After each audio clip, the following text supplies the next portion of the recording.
Hey, what's up? Remy Jake here. I hope you're doing great, feeling fresh, and having yourself a productive and prosperous day. It's been a minute ever since I last did this. It's been a long time since I last made a short video, and this video is very special, right? In this video, I'll be sharing some valuable datasets that I've downloaded not so long ago, and it's information or valuable information that comes from a book written by Brian Tracy, and the book is called No Excuses. So it's a book that I highly recommend. And today I want to share a valuable data set on how you can become financially free and financially independent when you're old, right? So of course, I'm still in my mid 20s. I'm still young and I'm not old.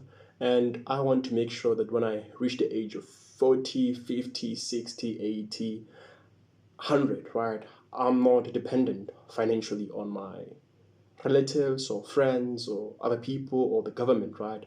And I also want you not to be dependent on other people, of course. So hence why I'm making this video. So I want to keep it short, but before I start, I want to start with what we can both relate to.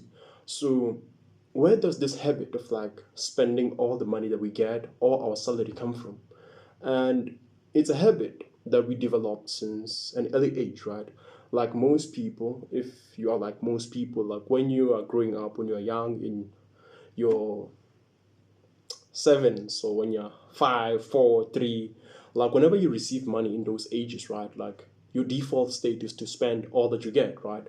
You spend all your money on like candy, you spend all your money on ice cream and all the things that you crave, right? And you do that with your friends, you do that with your family members, you do that with your significant people in your life, people that are close to you. And then from doing all of that, however you did it and whatever you spend your money on, to some level, you derive joy and satisfaction and happiness from doing that, right? So from then onwards, your brain started doing something interesting, right? Your brain started to associate the habit of like spending money, spending all the money that comes into your hands with happiness, right? So from then onwards, like whenever you receive money, you spend it by default. And you spend it because your brain was thinking that if I spend this money, then I'll be happy. If I spend this money on the things that I crave, the things that I want right now, then I'll be happy. So by default, many people, when they're feeling sad, when they're not feeling okay, they default to spending. They can spend money on food, on junk food, on whatever they crave, whatever they think is going to bring them satisfaction. So I'm not casting judgment on that because it's something that I was, to some extent, I'm still guilty of, right? It's something that I'm transitioning away from. And it's something that I also want to encourage you to transition away from, right? I want you to make a new association, right? I want you to transition from associating spending with happiness to transition to associating investing and saving with your happiness, right? I want you to find satisfaction. I want you to find joy and contentment in saving money. I want you to find joy, satisfaction, and happiness in investing money. Why do I want you to find joy in those things? Because I know that if you find joy in those things, of like investing and saving money, then you'll do more of those things. And the more of those things you do, of these two important things, then it increases your chances of being financially free one day. And what are the benefits of being financially free? Like there are many benefits of this. Like the moment you have a lot of money, you don't have to stress about money. And there's a quote that I heard somewhere, and I'm not gonna say it the way that I heard it. I'm just gonna paraphrase it. They say that only poor people or the people that are without money think about money, whereas the rich don't think about money that much. Why do the poor think about money more than the rich? Because oftentimes the poor people or the people that are without money have bills to pay.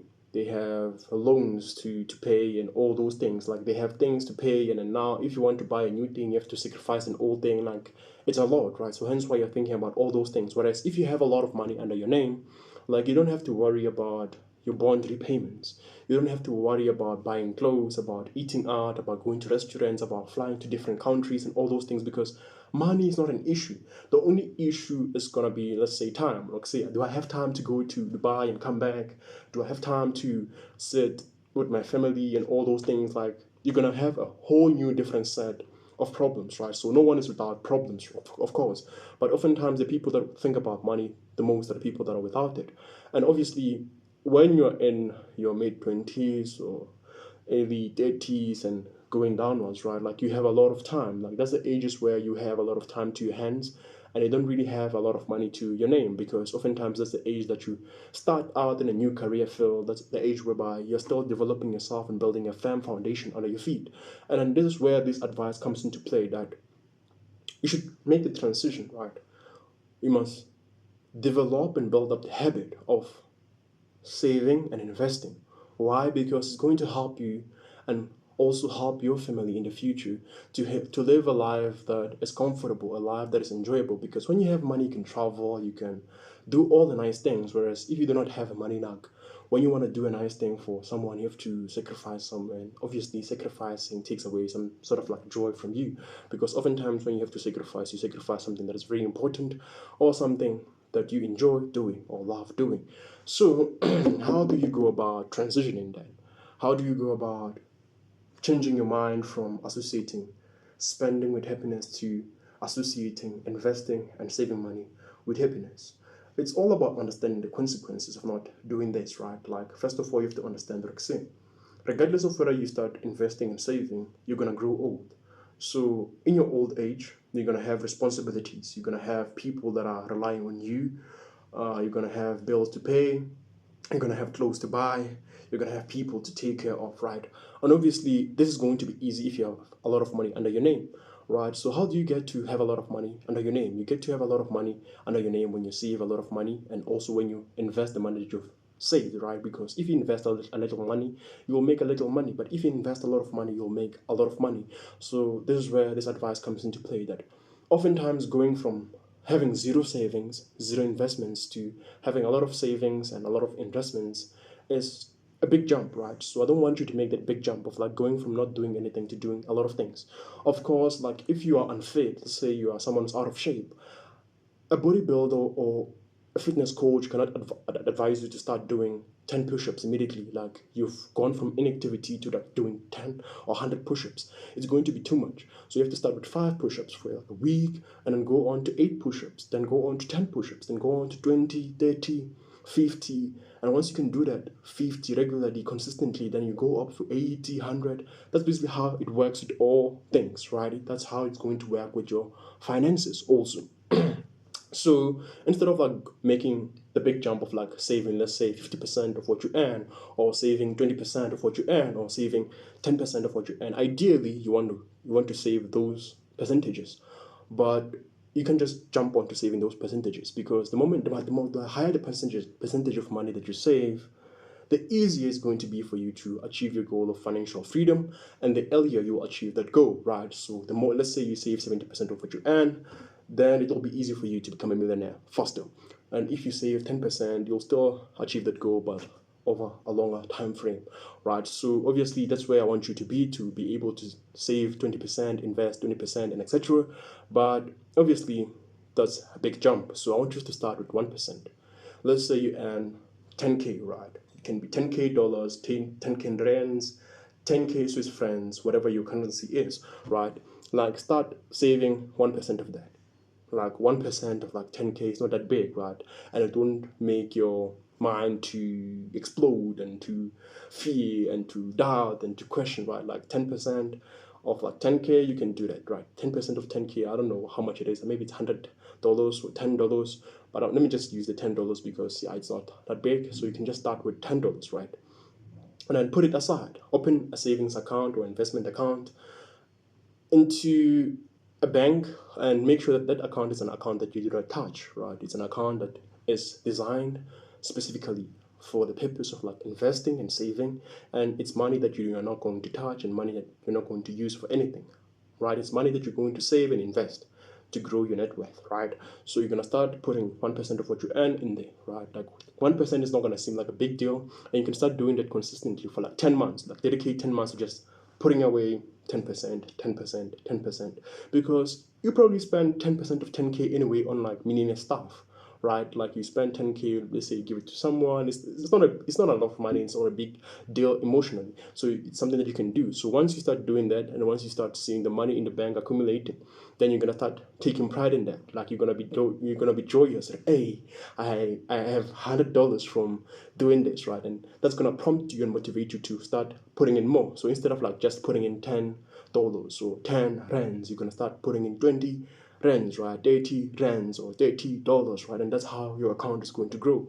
And the more percentages you put into that, like the moment you go from 1% to 2% to 3% to 7%, and then that's how your account is going to grow. Make sure that you do not touch that account, right?